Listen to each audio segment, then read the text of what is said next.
I retired from the military and became a middle school teacher, but on the first day of school I was pranked by my students. My lightning-fast reaction left the students waiting to laugh completely stunned, but what they didn't know was that I had served in the Navy SEALs and survived real bullets and real war. I simply grew tired of the cruelty of the battlefield, so I chose to return to my hometown. Then I casually walked to the podium and wrote my name and phone number on the board. But then my phone suddenly rang in my pocket. A familiar voice came through the line. I turned and saw those mischievous faces trying not to laugh, and I felt helpless. I knew that with these troublemakers, traditional lectures would never work, so I decided to teach them in my own way. Then I took a rubber band from the supply box and randomly picked up a piece of chalk.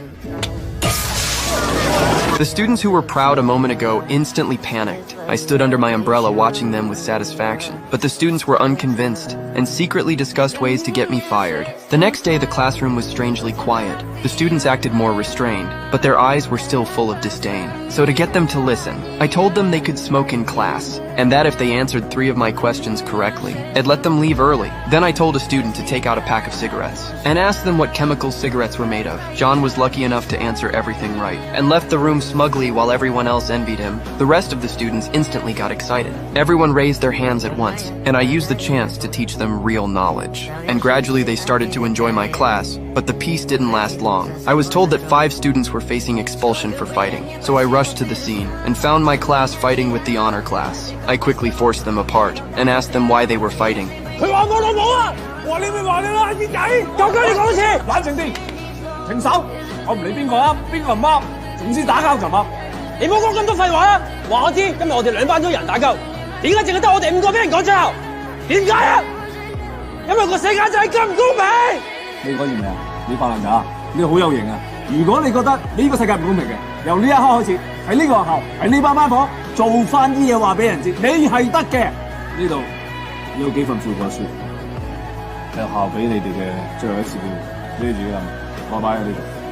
At that moment, I wasn't a soldier who only knew force, but a teacher who wanted to make them better. And the students finally understood my point. To fully understand Tony's situation, I decided to visit his home. In a rundown public housing unit, I met Tony's grandmother, but during our conversation, I learned Tony had been missing for days. And Emma told me that Tony often worked as a helper at a boxing gym. So after the visit, I immediately went to the gym his grandmother mentioned. But when they saw how gentle I looked, they didn't take me seriously and arrogantly told me to leave. But then a familiar cry for help came from the lockers. Tony was inside and scared so badly he wet himself. So the fight between me and them was about to erupt.